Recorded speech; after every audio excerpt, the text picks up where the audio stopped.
First, you have some time to look at questions 1 to 5.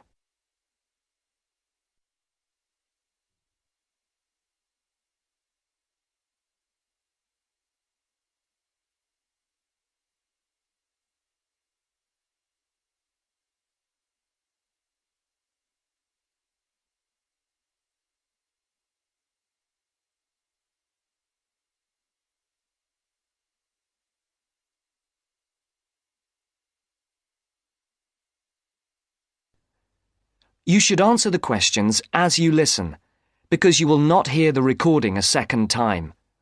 Listen carefully and answer questions 1 to 5. Platinum Card Service, Rebecca speaking. How may I help you?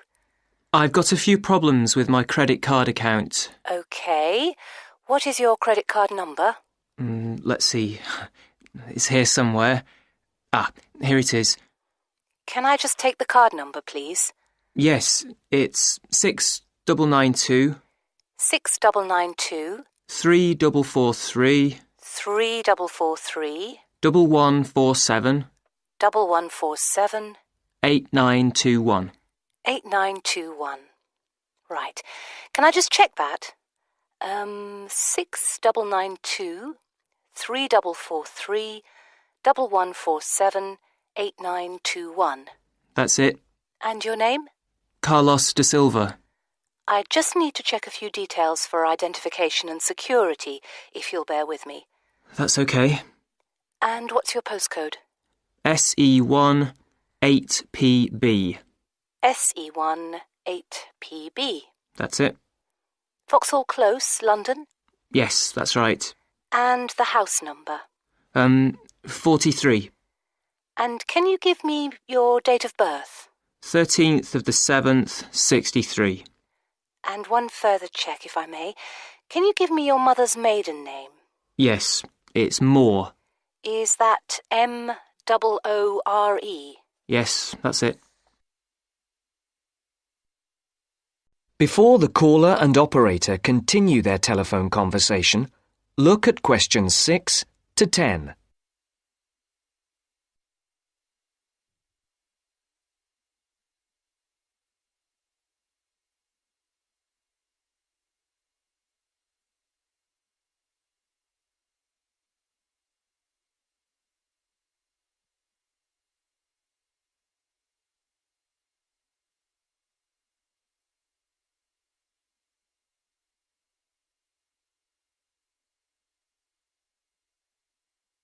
Now listen to the next part of the conversation and answer questions 6 to 10.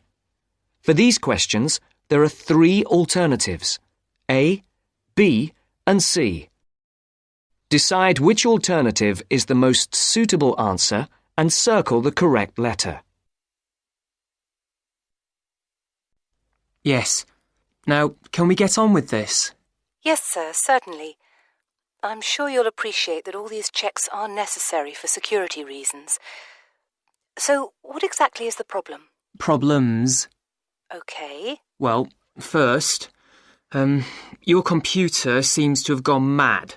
I sent you £500 and on the statement for the account it shows that I only paid £300.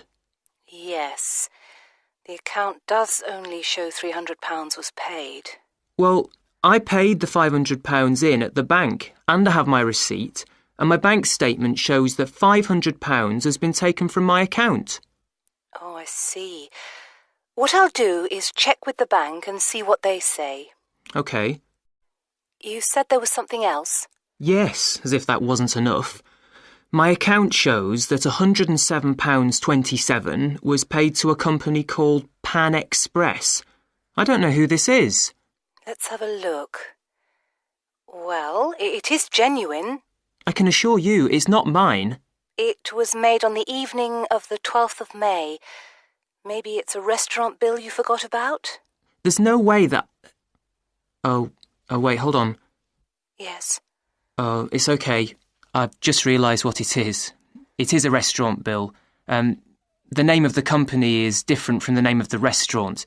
My mistake. I'm sorry. That's okay. Was there anything else?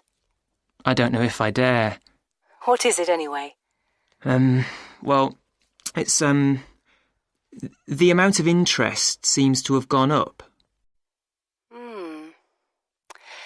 If you look at your statement for April, you'll see that the rate went down from 16.27% to 14.99% that month. Oh, yes, you're right. Was that everything? Yes, basically it is. OK. And can you check my payment? Oh, yes, I'll do it. Can I phone you back? I'll be at home for the next 2 hours. I have to leave at 11. Right. What's your number? 020 7989 7182. Hold on. 020 7979? No, it's 7989 and then 7182. So it's 020 7989 7182. Yes, that's it. OK, I'll phone you straight back. Thanks. Bye. That is the end of part 1. You now have half a minute to check your answers.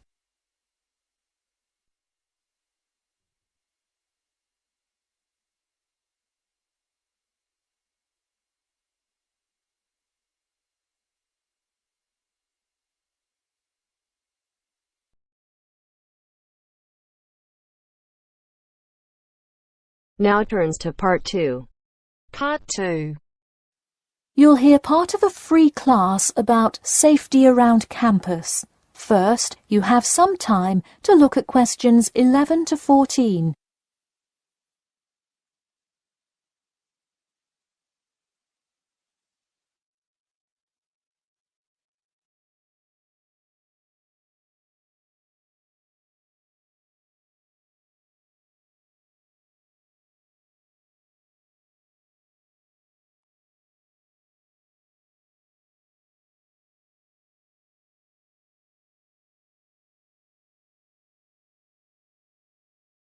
Now, listen carefully and answer questions 11 to 14.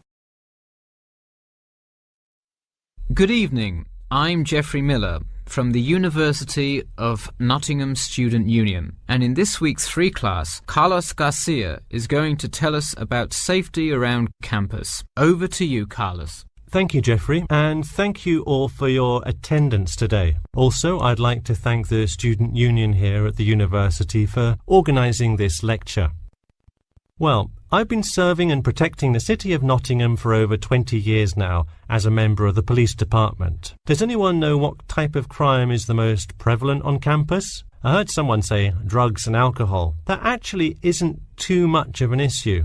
Violence? Nope. Actually, the biggest thing we worry about here is theft. The nature of crime on Nottingham's campus is quite different from that of the surrounding areas.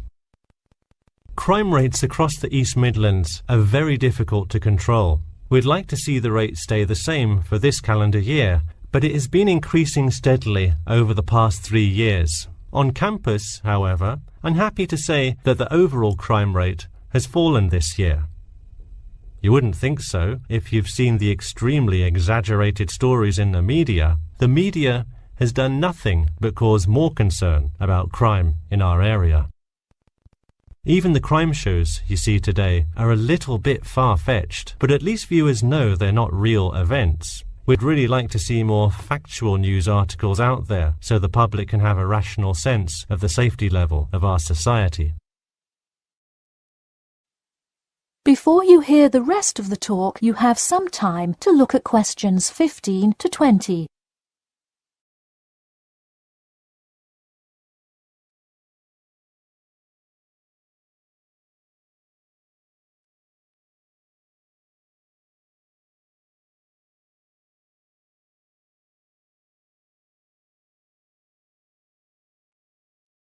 Now listen and answer questions 15 to 20.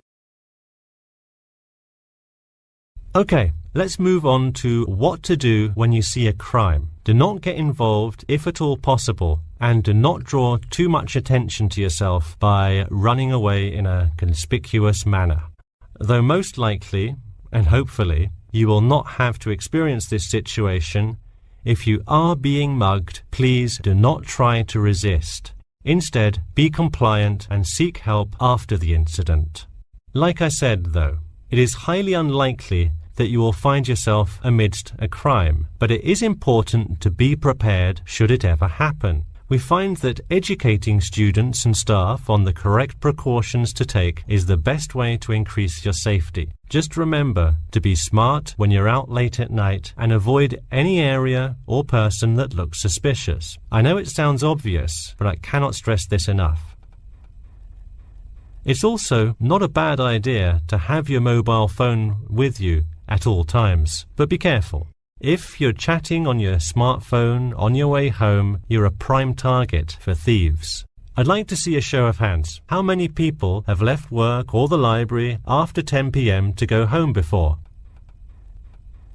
A lot of you, right? If you do have to go home late at night, please don't walk home alone. More often than not, there's someone there that will be walking the same direction as you at some point. Walk home with a friend or co-worker. Even if you must use your phone to call someone that's nearby to walk with you, it's always safer to walk home with someone. So when you're walking home, you may feel more comfortable with some sort of self-defense, such as pepper spray. Now, it's your call whether you want to carry something like this or not. However, I absolutely advise against carrying a knife or any other offensive weapon. All too often, they can be used against you if you're disarmed, putting yourself in more danger. For all those interested, the Recreation Centre offers a free self-defense class to all students every Thursday evening. While obviously an introductory self-defense class may not equip you to fight off villains like a regular superhero, it does come in handy sometimes. After taking a self-defense class, you'll surely be more aware of possible dangers and how to deal with them. So hopefully now you have a more complete understanding of the nature of crimes committed on your campus and how to avoid being a victim. I know most students at the University of Nottingham are not the criminal types, but remember that there is no barrier like a wall or something keeping non-students out. There's no army force securing the borders, and I doubt anyone wants it that way. The campus is generally a safe place, but it's not immune to small crimes once in a while. Alright, that's all I have to say for today. Stay safe. That is the end of part 2. You now have half a minute to check your answers.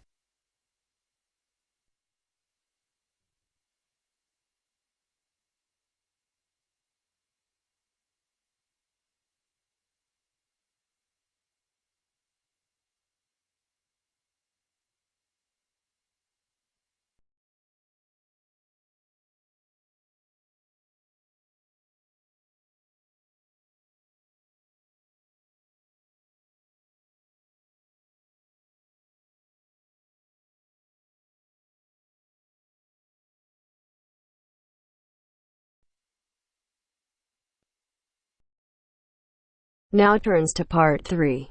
Part 3. You will hear two students, Sharon and Zhao Li, talking to their tutor about a presentation they gave the previous week. First, you have some time to look at questions 21 to 23.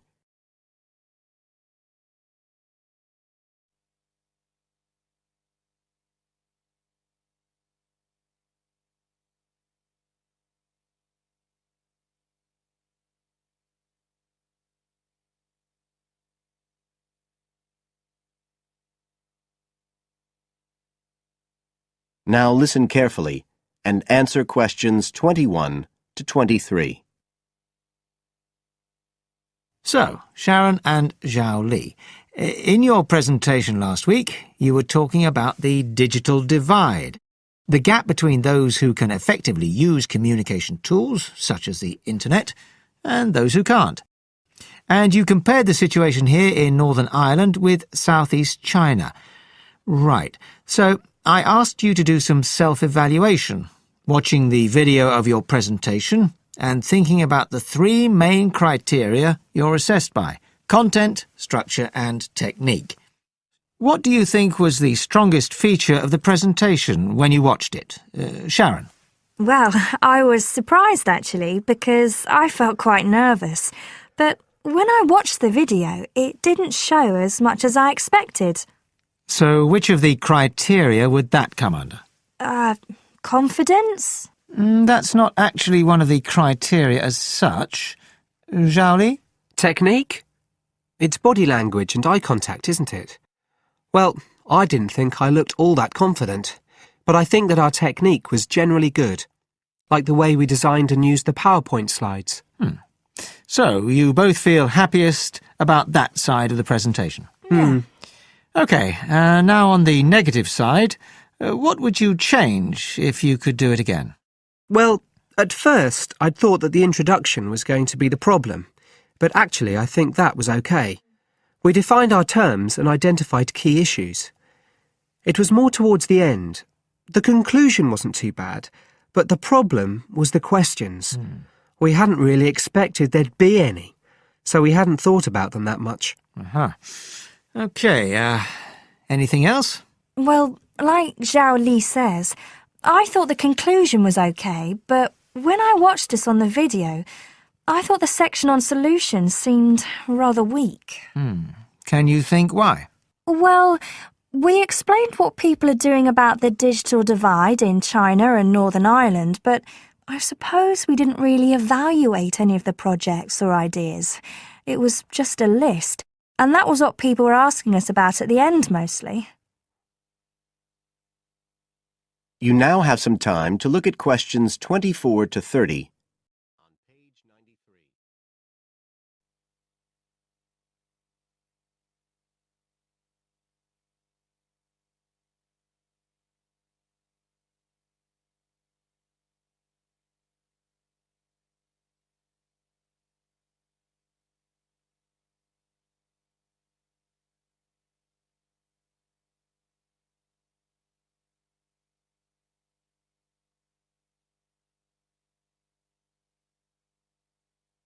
Now listen and answer questions 24 to 30.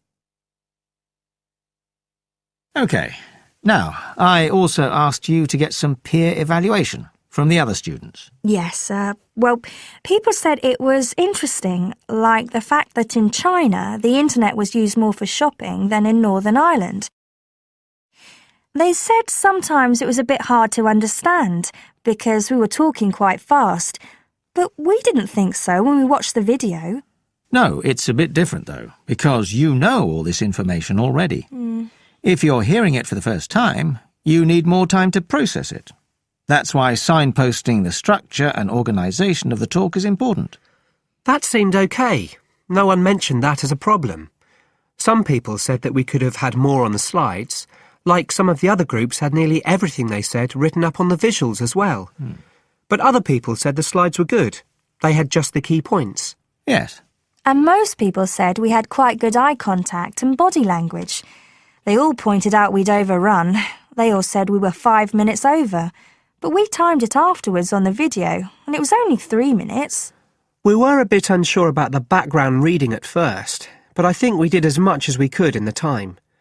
Anyway, no one commented on that under content. But one thing that did come out was that they liked the fact we'd done research on both Northern Ireland and China. Most other people had just based their research on one country. We managed to get quite a lot of data from the internet, although we had to do our own analysis, and we did our own surveys as well in both countries. So the class gave us best feedback for content, but it was all OK. Right. Well, that's quite similar to the feedback I'm giving you. I was very impressed by the amount of work you'd done and by your research methodology. So, actually, I'm giving you full marks for content. 5. The structure of the presentation was good, but not quite as good as the content. So, I gave that 4, and the same for technique. So, well done. Thank you. Now, the next stage is to write up your report. So, just a few pointers for you here. First of all, in your presentation, I think your ending was rather abrupt. You suddenly just stopped talking. Yeah. It wasn't a big problem, but think about your closing sentences in your report. You want to round it off well. One thing I forgot to mention earlier was that I felt a very strong point was that after you'd given your results, you explained their limitations.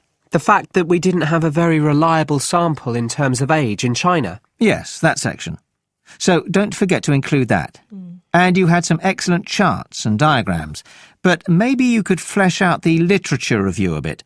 I can give you some ideas for that later on if you want. OK, is there anything else you want to ask? No, thank you. Thanks. That is the end of part 3. You now have half a minute to check your answers.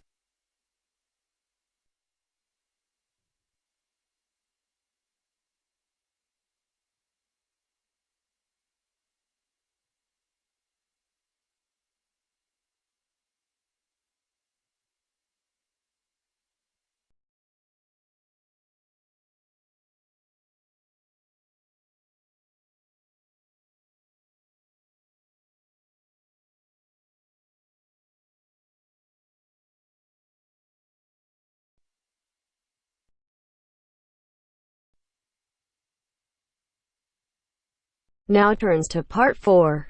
Part 4. You will hear an introduction about an eco-friendly building called the Gherkin. First, you have some time to look at questions 31 to 40.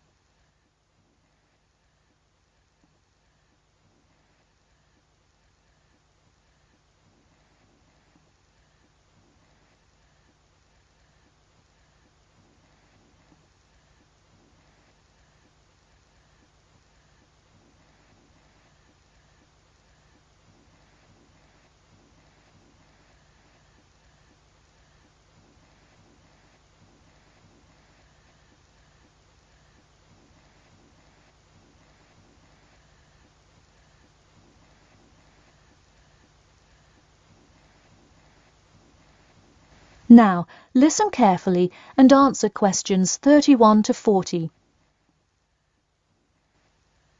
Today, I'd like to tell you about how UK architects are playing their part to address the issue of global warming. You have seen many of these iconic buildings while going about your everyday life, but you may not know how they are affecting your tomorrow. In 2003, construction was completed on the famous Swiss rebuilding, or more informally called the Gherkin, a true masterpiece commissioned by the law offices of Foster and Partners. This is not the first ambitious endeavour of the firm. They are renowned for their various philanthropic environmental efforts. The Gherkin, with its cut-and-edge green initiative and sharp design, is gaining recognition as an icon in modern architecture. You can pick it out of the London skyline by its unorthodox cigar shape. While its appearance is the obvious attribute at which to marvel, there is far more to this building than meets the eye. And let's face it, there's a lot about this building that meets the eye. The building helps reduce the city's carbon footprint in a number of ways. Just a quick note, in case you're not familiar with the term carbon footprint, get used to it. It's a buzzword you'll hear relentlessly to talk about reducing emissions. Think of it as the amount of harmful greenhouse gases that are given off into the environment by a single person, organization, or product. So going back to the Gherkin building, perhaps the most obvious as well as the most significant eco-friendly feature is the glass windows, which allow light to pass through the building, both reducing heating costs and brightening up the workspace. The ingenuity behind the various eco-friendly aspects of the Gherkin has seen its fair share of publicity both from serious and silly sources. In a recent April Fool's Day edition, One e-publication printed a story detailing plans to replace 50% of the current exterior with grass, which would not only make large steps in the name of sustainability, but also give the building the green hue that would truly earn it the nickname of the Gherkin. The only drawback is, as you may have guessed, that this story was an April Fool's Day joke and completely made up.